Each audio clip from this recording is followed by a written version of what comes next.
झटपट रेसिपी मराठी खवय्येमध्ये तुम्हा सर्वांचे मनापासून खूप खूप स्वागत।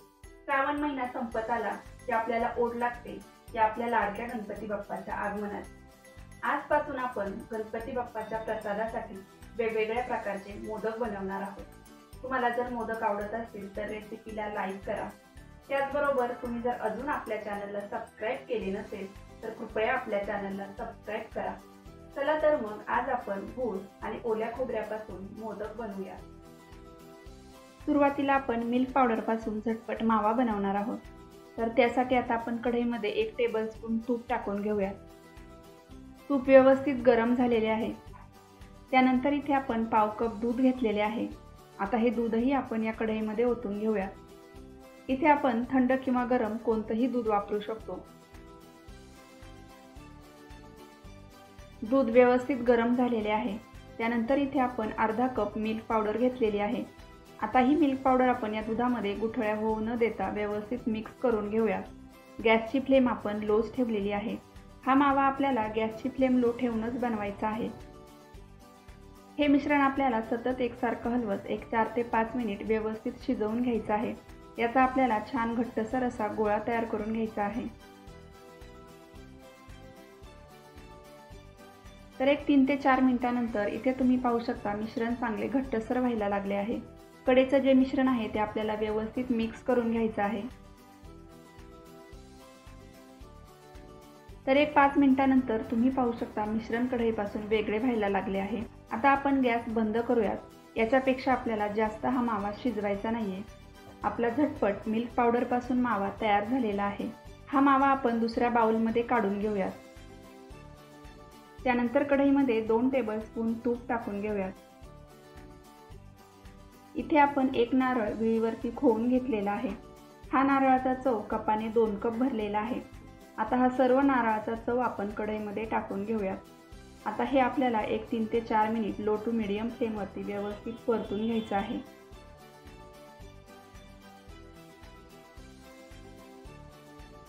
4 मिनिट आपण हा नारळाचा चव व्यवस्थित परतून घेतलेला आहे। नारळाचा चव आपण 2 कप घेतलेला आहे। आता आपण याच्यामध्ये त्याचे अर्धा म्हणजे 1 कप गूळ टाकून घेऊयात। आता हे आपल्याला 4 ते 5 मिनिट लो टू मीडियम फ्लेमवरती व्यवस्थित परतून घ्यायचं आहे।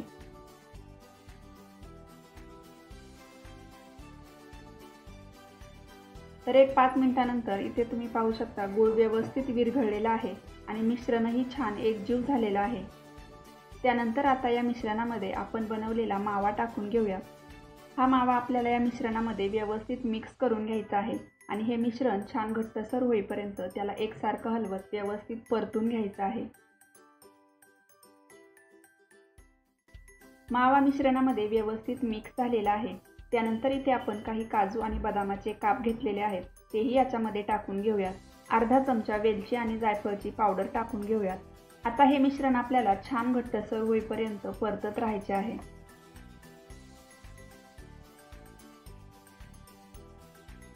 तर इथे तुम्ही पाहू शकता आपले मिश्रण व्यवस्थित घट्टसर तयार झालेले आहे। ते कढईपासून वेगळे व्हायला लागलेले आहे, म्हणजेच इथे आपले मिश्रण व्यवस्थित तयार झालेले आहे। याच्यातील थोडेसे मिश्रण आपण एका प्लेटमध्ये घेऊयात। हे थोडेसे थंड होऊन देऊयात। तर 1-2 मिनिट मिश्रण थंड झाल्यानंतर तुम्ही पाहू शकता मिश्रणाचा व्यवस्थित असा गोळा तयार होतोय आणि हे मिश्रण हाताला सुद्धा चिटकत नाहीये, म्हणजेच आपले मोदकासाठीचे मिश्रण व्यवस्थित तयार झालेले आहे। आता आपण गॅस बंद करून हे मिश्रण दुसऱ्या एका बाउलमध्ये काढून घेऊयात आणि ते व्यवस्थित थंड करून घेऊयात। मोदकाचे मिश्रण व्यवस्थित थंड झालेले आहे। आता आपण याचे मोदक बनवून घेऊयात। त्यासाठी इथे आपण 1 मोदकाचा साचा घेतलेला आहे। सध्या बाजारामध्ये गणपतीमुळे आपल्याला खूप वेगवेगळ्या प्रकारचे साचे मिळतात, तर तुम्ही कोणत्याही साच्यामध्ये मोदक बनवू शकता। हा साचा आपल्याला व्यवस्थित बंद करून घ्यायचा आहे। आता आपण या साच्याला आतल्या साईडने थोडेसे तूप लावून घेऊयात। त्यानंतर आपल्याला हे मिश्रण साच्यामध्ये व्यवस्थित दाबून भरायचे आहे, म्हणजे मोदकाला छान कळ्या पडतात।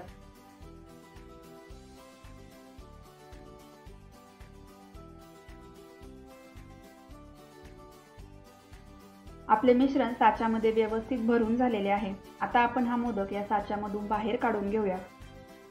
सुरुवातीला आपल्याला पिन व्यवस्थित काढून घ्यायची आहे आणि आता आपण हा मोदक हळूच या साच्यामधून बाहेर काढून घेऊयात।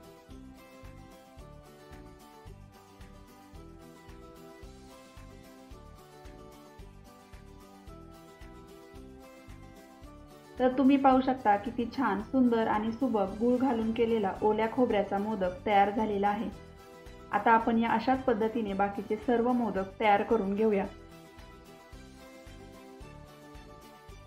आपले सर्व मोदक तयार करून झालेले आहेत। या गणपतीमध्ये तुम्ही सुद्धा हे गूळ घालून केलेले ओल्या खोबऱ्याचे मोदक नक्की बनवून पहा। रेसिपी आवडल्यास रेसिपीला लाईक करा, शेअर करा। तसेच जर तुम्ही आपल्या चॅनलवर नवीन असाल तर कृपया आपल्या चॅनलला सबस्क्राइब करा आणि आपल्या नवीन रेसिपीच्या नोटिफिकेशनसाठी शेजारील बेल आयकॉनवर क्लिक करून ऑलवर क्लिक करा। पुन्हा भेटूया अशाच एका नवीन रेसिपीसह। तोपर्यंत धन्यवाद।